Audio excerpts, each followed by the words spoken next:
Bom dia. It's Grandma Michelle in Brazil, and today we're going to read a brand new book. The name of the book is O Gato de Botas. Grandma bought this book at the mall the other day, and I'm going to put it in my suitcase for when I get to go to North Carolina before too long and bring it to somebody that I know. Somebody that I know that lives on Choctaw Lane. Is that the way you say that? Choctaw Lane? I think it is. And I know two people, well, maybe four people, that live in a house on that street. Today, this book is in Portuguese, and some of the words we will leave in Portuguese, but I'm going to translate the book in English as we go. So here we go. O gato de botas. You know what that is. Gato is cat, and botas is boots. Puss in boots. Gato is for boy cats. You only use gato if you're talking about cats that are boys. If you're talking about a cat that's a girl, you have to say gata, and you put an A on the end. Gato and gata. Gata. I have a little gata. She's a girl cat. Some people have boy cats, and they are gatos. So this is o gato de botas, the cat in boots. And pusses are also cats. There's his picture. Have you ever seen a cat with boots on? I haven't. Well, the story goes in this book that once upon a time there was an old man who had a mill, a windmill. And he had three sons. Tres filhos. When he died, he left an inheritance. He left moinho for the filho mais velho. O mais velho is the oldest. He left a burro for the filho in the middle. Filho is son. And he left gato for the filho mais novo. The youngest son got a gato. Moinho, burro, gato. Well, the youngest son, he was a little bit triste. Oh, he was sad, tão triste. Because he thought, my father wasn't very fair with me. My oldest brother got a moinho. And my other brother got a burro. And all I got was a gato. What am I going to do with a gato? Well, it just so happens that he had a big surpresa, a surprise. Because o gato started talking. Don't sell me. Just get me a saco and some botas. Saco, botas. He said, just get me a saco and some botas, and I can help you out. And so the boy did. He gave him a saco and some botas, and the cat went out into the floresta, the forest. He was a smart cat. It didn't take him long, and he came back with a rabbit. Lebre.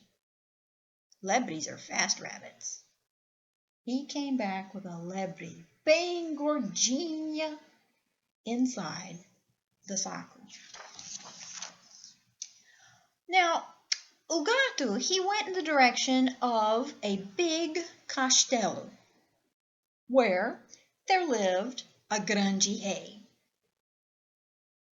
He went up to the grande rei and he said, Majesty, I am here in the name of the one that I love, the Marquês de Carabas, and I bring you a present." And he opened the saco and gave him the lebre. Wow, the king was kind of impressed. Ooh, hey. And he thought, wow, and he thanked him. He said, "Obrigado."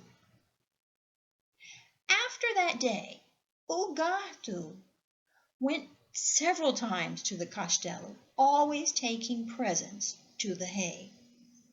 Always taking presents, and always saying, "I bring you this gift in the name of the one que eu amo."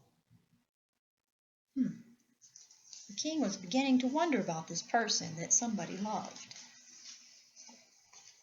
One day, walking through the forest with his owner, o filho mais novo, the cat saw a beautiful carruagem chegando. A beautiful cart, wagon, carriage. Yes, it's a carriage. A carruagem is a carriage. And he realized it was the carruagem do rei. "Quick, quick," he said to his master, "jump into the river and take off all your clothes." Well, he did it, because the cat so far had been doing him very well. The cat hid the clothes of his master and waited for the carriage, a carruagem, of the hay, to come closer. And when it got closer, he jumped up and down and he said, "Socorro! Socorro! Help me, socorro! My master has been assaulted. They took everything he has, even his clothes, and he's standing naked in the river." Well, when he heard this, Uhei said, "Stop the carruagem. We must help the Marquês. Get dry clothes." And he gave the dry clothes so the boy could put them on, and he invited him to go with him and his daughter, the princess, in the carruagem. O Gato, he's very smart, muito esperto, ran ahead of the carruagem. He ran ahead to the village, and everywhere he went and he saw people working in fields, he said, "Now listen, when the king's carruagem comes through here, you must say that you serve the Marquês de Carrabas." You got that? And everybody agreed.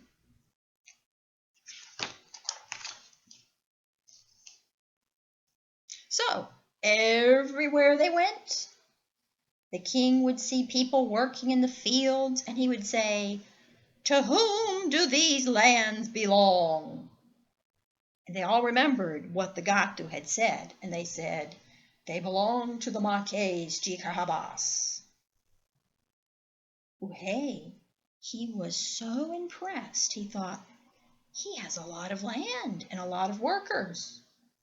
Well, the cat O Gato, he arrived at the castle of a giant that was just down the road from the lands.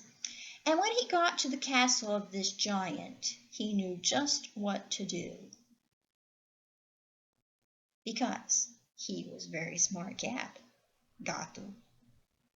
So he said to the giant, who was known for being a little bit magic, let's say, he was known for being able to turn into anything that he wanted. He was also a very giant person, tall. So when the cat got to the castle, o castelo, of the giant, he said, "Listen, I've heard that you can turn into whatever you want. Is that true?" Uhei Gigante said, "Yes, that's true. Sim, é verdade. É verdade. It's true." "Well, I don't really believe it," o Gato said. And he said, "Listen, can you turn yourself into a mouse?"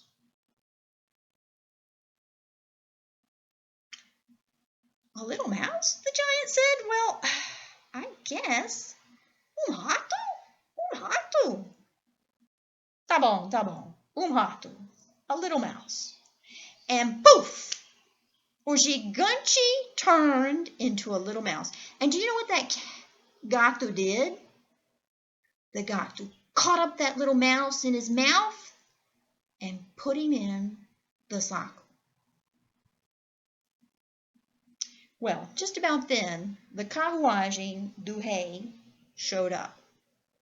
And the king got out with his royal robes, and the princess got out, and the filho mais novo, the master of the gato, got out of the carruagem.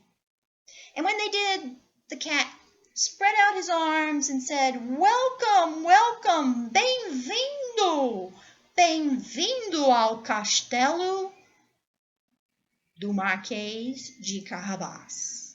Welcome to the castle of the one that I serve and love." Well, after that, the king couldn't hardly believe all the riches that this young boy possessed. And he gave the princess to be married to the boy, who wasn't a boy now. Now he was a rei. And they lived happily ever after with the smart Gato in the beautiful castelo. And that is the story of Puss in Boots with some words in Portuguese. There he is, Marquês de Carrabás. I hope you liked the silly story, and I hope you remember some of the words. Cat is gato. Castelo, what does that mean? Castelo is castle. Do you remember what the word for king is in Portuguese? Rei, rei. And before we stop, let's count to 10 in Portuguese. Can you help me out? I bet you can. Let's see. 1, 2, 3, 4, 5, 6, 7, 8, 9, 10. 1, 2, 3, 4, 5, 6, 7, 8, 9, 10. Did I miss one in the middle? I think I did. I better do it one more time. 1, 2, 3, 4, 5, 6, 7, 8, 9, 10. Ciao, ciao. Tchauzinho. Tomorrow, or maybe even later today, I'll be reading another book with a little bit of Portuguese thrown in so that you can learn some new words. Bye.